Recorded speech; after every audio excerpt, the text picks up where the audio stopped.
It's kind of wild to think about, but as we inch closer to 2025, the 90s are creeping uncomfortably close to being nearly 40 years old, which is absolutely insane.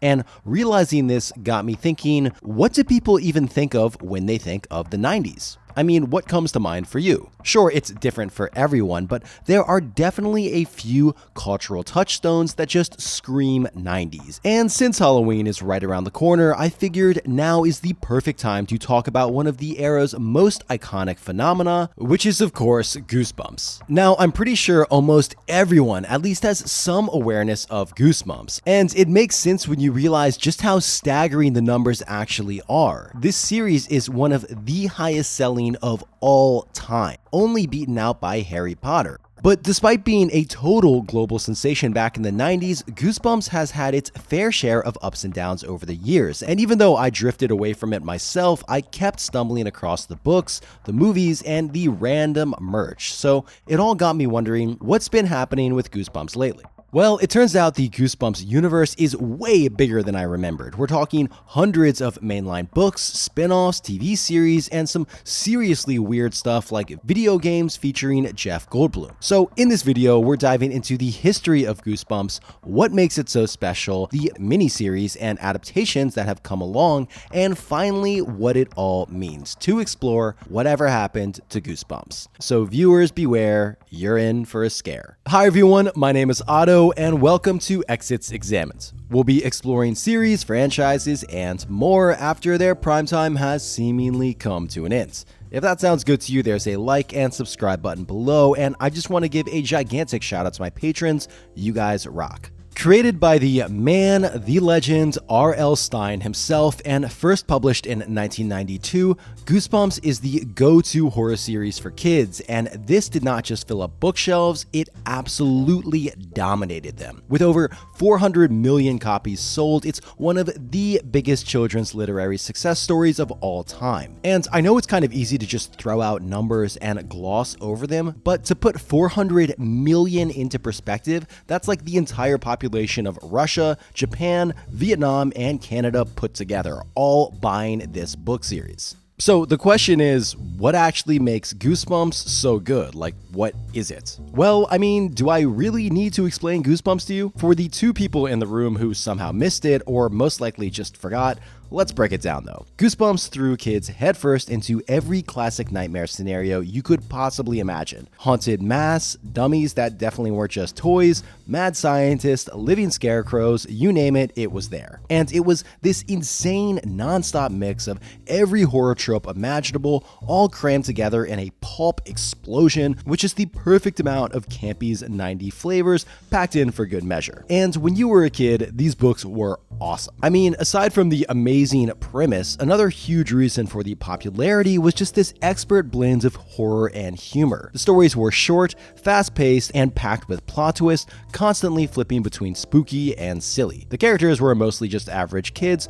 would find themselves in these bizarre and terrifying situations, but you always got a sense that everything would turn out okay in the end. It was the perfect kind of monster of the week formula. You got the thrill of being scared, but not too scared. And I think that's one of the many genius things about Goosebumps. It was kind of this controlled fright. You get to experience all the fun of these creepy monsters and haunted houses, but you were never really thrown into the truly dark, tragic stuff that adult horror brings. It was spooky, safe, and best of all, practically endless, because there was always another Goosebumps book out there with another wild adventure or new monster waiting. And the thing is, one fascinating thing about Goosebumps is that there's no real recurring characters aside from a handful of sequels. The main thing that tied the Goosebumps books together was just kind of the aesthetics and the general Goosebumps vibe, I guess. And aside from the writing, I think a huge part of it was just the general packaging of the books themselves, and it definitely contributed to its phenomenal success. So first of all, the covers were a stroke of genius. They were bright, colorful, and totally eye-catching. They featured the series titles in these super distinctive translucent fonts that looked like it was dripping this disgusting ooze, and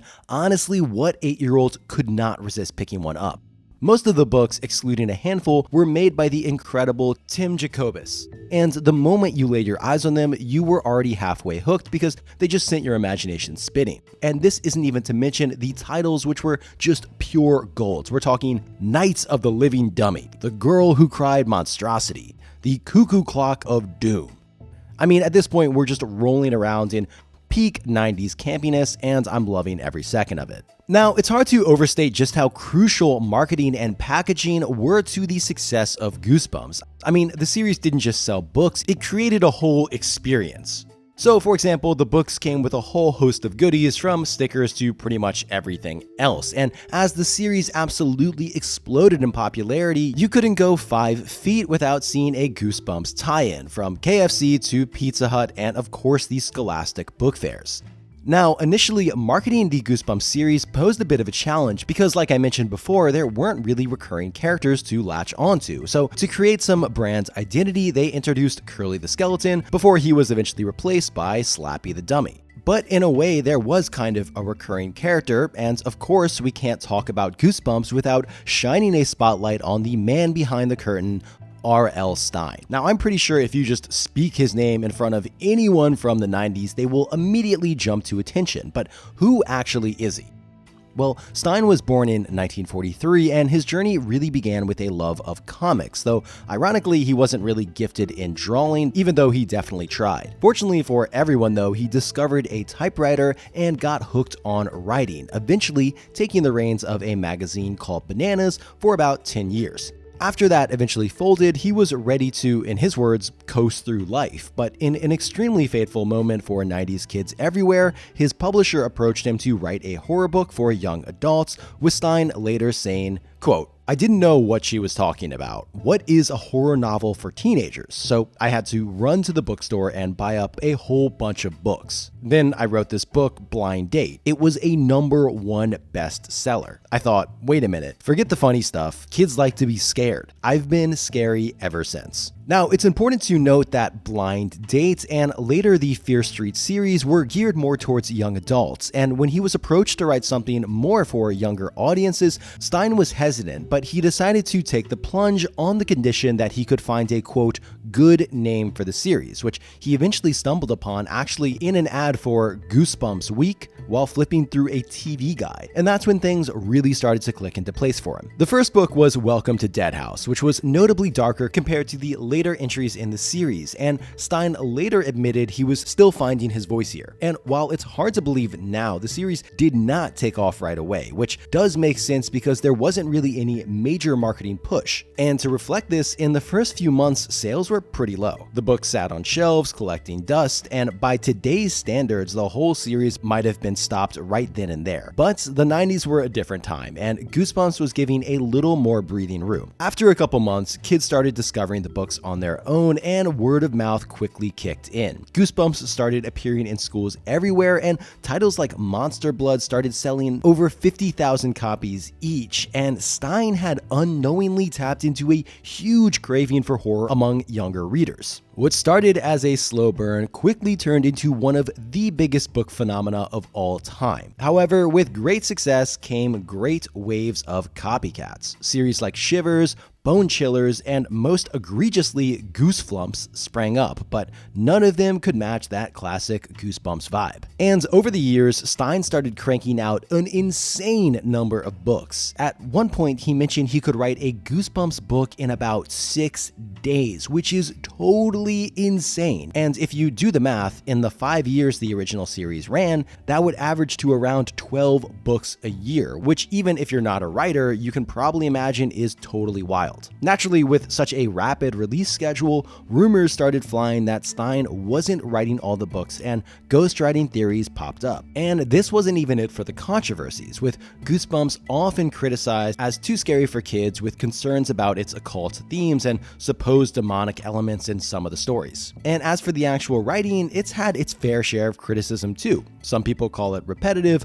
formulaic, or just plain bad, but let's be real, Goosebumps was never meant to be exactly high art. The books were designed for young readers, quick, fun, and spooky stories that were easy to pick up and enjoy. They weren't aiming to be deep or philosophical, just entertaining in a way that got kids reading. and in that way, they absolutely succeeded. So if all this talk of monsters and magic has you in the mood for some tabletop or gaming action, you might be interested in checking out today's sponsor, Dice Emporium. They have a gigantic selection of dice, seriously every single type you could possibly want. One of the best things is that they offer not only 7-piece D&D sets, but also a massive amount of individual dice. So basically, if you just need one more for your favorite set that maybe you've lost, this is the perfect place to look. I'm happy to support these guys, so if you're interested, check out the link in the description below.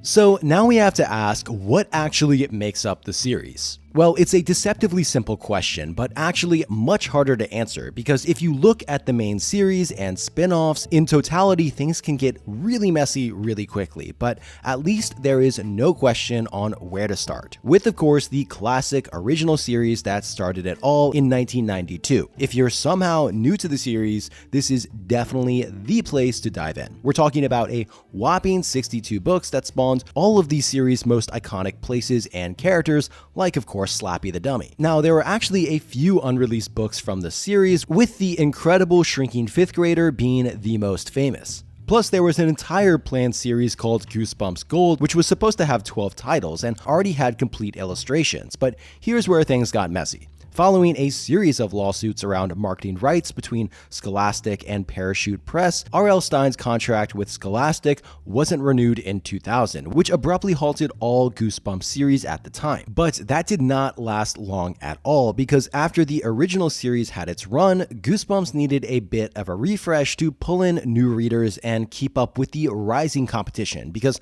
by the late 90s it was losing steam to other YA titans like Harry Potter. And this is where Goosebumps 2000 came in, which was a more darker, more intense series launching in 1998, with Cry of the Cat dropping just a month after the last book in the original series. Now, Stine was actually contracted to write 40 books for Goosebumps 2000s, but thanks to all the legal battles happening between Scholastic and Parachute, that didn't exactly happen. Things got cut after only 25 books, and funnily enough, Ghost in the Mirror, the last book in the series, was the only one actually released in the year 2000. But Goosebumps was not done in the 2000s just yet, because we got Goosebumps Horrorland, and this was interesting because it was actually serialized and ran from 2008 to 2011, spanning 19 books and featuring 2 major story arcs. Now, this was super cool because it was the first time in the Goosebumps universe that characters from different books would cross paths and collide, all within the spooky confines of the Horrorland Park, which was actually the same one from the original Goosebumps book, One Day at Horrorland. Now, speaking about this new series, Horrorland, in 2011 there was actually a mini-series called Hall of Horrors, but unlike the main Horrorland series, it didn't have an overarching plot, more just like standalone stories. So by this point in 2012, Goosebumps was just not slowing down at all, because then we got Goosebumps Most Wanted, which kicked off with a standalone book, The Haunted Mask. The cover art had a much different vibe compared to the classic Goosebumps, and featured the main villains and monsters in kind of a police lineup wanted poster with a more realistic style compared to the cartoony covers of Horrorland and the original Goosebumps. Now, this one-shot was so well received that it turned into a full-blown series running until 2016. And then, just a year later, we saw the launch of Goosebumps Slappy World, and it was all about, you guessed it, Slappy the Dummy. And yes, Slappy talks to himself in the third person, just like the narcissistic little terror that he is. Anyway, it wrapped up pretty recently in 2023,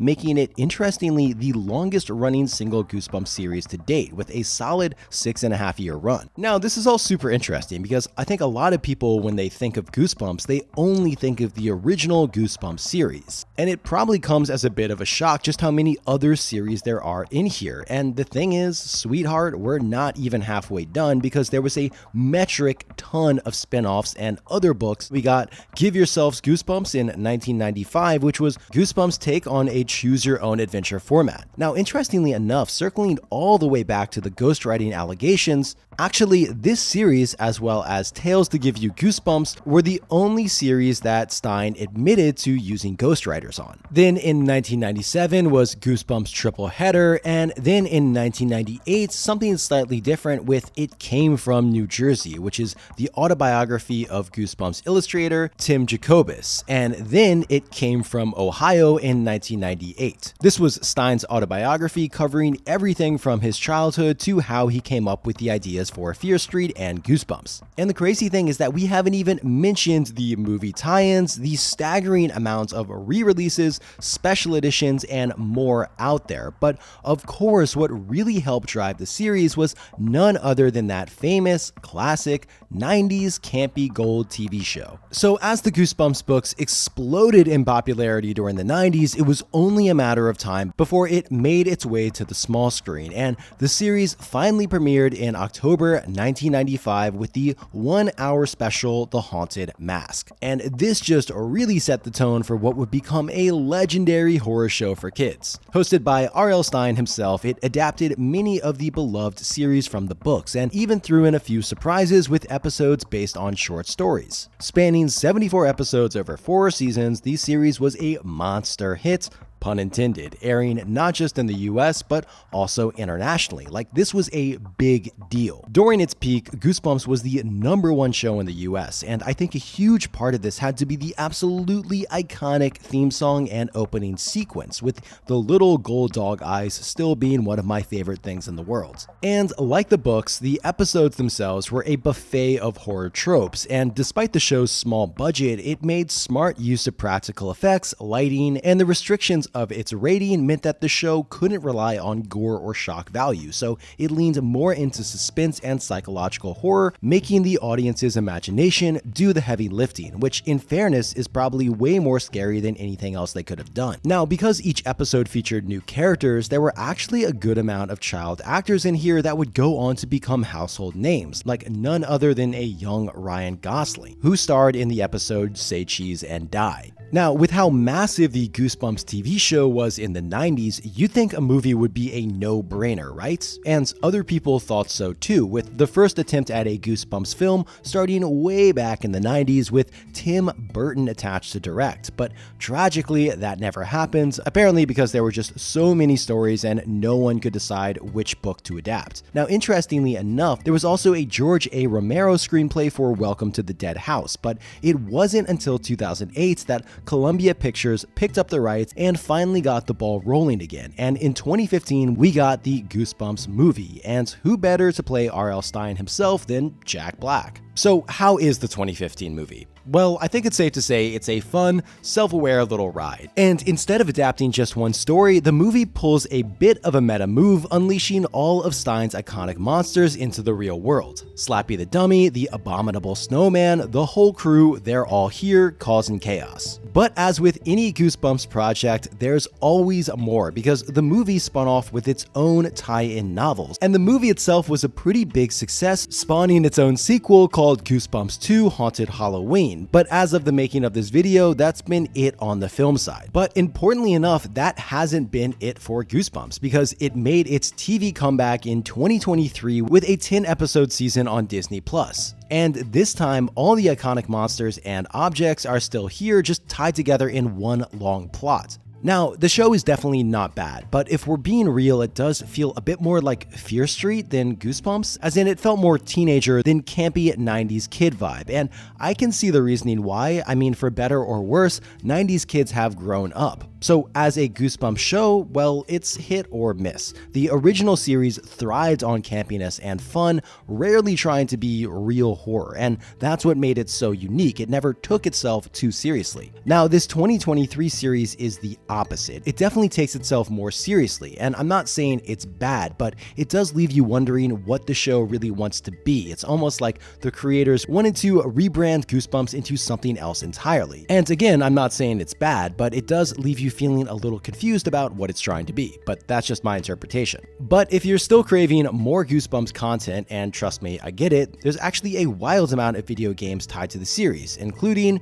Goosebumps Escape from Horrorland in 1996. Now, this one was a big deal, and it pulled out all the stops with live-action actors including R.L. Stine and Jeff Goldblum for some reason. It even had Spielberg and Bill Gates behind it, so you can bet it wasn't cheap to make. As far as gameplay, basically it was a point-and-click adventure that plays out kind of like an interactive sequel to One Day at Horrorland. A year later, we got Attack of the Mutant for PC, and let's just say it didn't quite have the same magic. It's a clunky 3D adventure, and the graphics are definitely a bit rough. Almost 10 years later, we got Goosebumps Horrorland in 2008, and this is a minigame collection set in where else but Horrorland. It's actually a tie-in to the Horrorland book series, but there's no real connection to the stories, just a nameless protagonist running around the theme park. Still, seeing Horrorland in 3D was a pretty cool experience, even if the gameplay wasn't exactly groundbreaking. Then we got Goosebumps the game in 2015. Now, this one's a prequel to the 2015 movie, and it's another point-and-click adventure. And then finally, again in 2015, we got Night of Scares, a mobile VR game that ties into the movie. Visually, it's pretty interesting and solid for a mobile game, but the core gameplay is functional at best, and the whole thing lasts only about 1 or 2 hours. Outside of video games, Goosebumps even got a graphic novel adaptation called Goosebumps Graphics starting in 2007, and actually this has had some pretty recent releases. Now, in a similar vein, a separate comic book series in 2017 by IDW Publishing was released, consisting of 4 story arcs. And these are pretty fresh takes, and it's pretty cool to see the world in this format. Now, because Goosebumps never dies, it just multiplies, there's way more beyond just the video games and the comics, with the board game scene being absolutely packed with, just to name a few, Goosebumps Terror in the Graveyard in 1995, Goosebumps Shrieks and Spiders also in 95, and One Day at Horrorland in 1996. But all of this is literally just scratching the surface, because there's truly an insane amount of products out there, including everything you could possibly imagine, including even a Goosebumps soundtrack. And again, we just have to talk about the merch explosion, which was absolutely wild. KFC tie-ins, Pizza Hut giveaways, activity packs, and toys galore. There was even an attraction based on the series, the Goosebumps Horrorland Fright Show in 1997 at one point, and if you stop and think about it, it's kind of mind-blowing to think about just how much Goosebumps stuff is probably out there in the world, tucked away in attics and closets around the world. So here we are, over 30 years since the original Goosebumps books first hit the shelf, and it's still alive and kicking. It's had its fair share of ups and downs, but since 2015, Goosebumps has been going through what you might call a full-on resurgence. On the TV front, things are still heating up, and after the success of the 2023 series, we've already got a second season coming, set to premiere in 2025. And then, of course, the biggest news for diehard fans is that a brand new Goosebumps series is here, as in like we're in the middle of it. Goosebumps House of Shivers 2023 is being written by the man himself, R.L. Stine, and it feels like a real return to form, with Stine aiming this one squarely at the younger crowd, keeping that classic, creepy tone that made the series what it is. The first book, Scariest Book Ever, dropped in 2023, and the next installment is already lined up for 2025. But if all of this new stuff coming out isn't enough for you, and you somehow blaze through the hundreds of books, TV shows, movies, and games, don't worry, because the Goosebumps fandom itself is alive and well, and it's been here way longer than you'd think. Now, most people would assume that most fandoms really kicked off with the rise of the internet, but with Goosebumps, it actually goes back even further. Back in the 90s, R.L. Stine and Scholastic were way ahead of the curve with the official Goosebumps fan club. So in this, readers could collect all the books and also get a newsletter called the Scarezine that was sent by mail. Now, the club was actually advertised in the books themselves, and kids could feel like they were part of this secret spooky society. It was the ultimate 90s kid vibe. And then when the Goosebumps website finally did launch, it had everything. Games, cooking tips, writing advice from R.L. Stine himself. The community thrived, and it's heartwarming that the fandom is still alive and kicking today. If you take a dive online, you'll find entire communities collecting the OG merch, revisiting the games, and even an endearingly, strangely large fixation with Goosebump tattoos. And the fandom just runs deep. Even back in the day, you had blogger Beware, which reviewed Goosebumps books and got so popular that even R.L. Stine took notice. All of this has got me wondering, well, why? Why has Goosebumps struck such a deep chord with so many people? And how did it become nothing short of a pop culture phenomenon in the 90s, and despite all odds managed to stick around, even having a resurgence as the years have gone on? I think it's hard to pin down, and it's different for everyone, but I think a lot of it is the simplicity of it. The fun, spooky stories that were scary but not too scary, or maybe just the timelessness of those classic childhood fears. Fears of the unknown, fears of monsters under the bed, fears of what's lurking around the corner, and Goosebumps tapped into it in a way that was accessible for everyone. Going beyond that, I think what really gave Goosebumps its staying power is how consistently it reinvented itself. Whether it was through the books, TV shows, movies, merchandise, video games, or even figurines and board games, Goosebumps found new ways to creep into our lives no matter how much we grew up. And really, at the heart of it, I think, was this beautiful, campy charm with an aesthetic that was and still is so uniquely Goosebumps, with R.L. Stine just knowing exactly how to balance fun, fright, and mystery in a way that kept you coming back for more, even decades later. So yeah, Goosebumps is set to creep us out for a long time, whether it's through the next wave of shows, new books, or even just rereading the ones we grew up with. This franchise is not going anywhere, and honestly, I wouldn't have it any other way. Huge shout out to Spongy the editor for fact checking, and for more excellent Goosebumps videos and content, you should definitely check out their YouTube and blog, which I'll link below. As always, I want to give another gigantic shout out to my patrons who make this channel possible. You guys are amazing. If you want to find out more ways to support me, you can also check out the link below. If you guys ever have any suggestions about anything you want me to cover next, please drop a comment. It's always really cool to hear what you have to say, and I found out about a number of awesome series thanks to you guys. Anyway, that's all. Thanks so much, and I'll see you next time. Bye.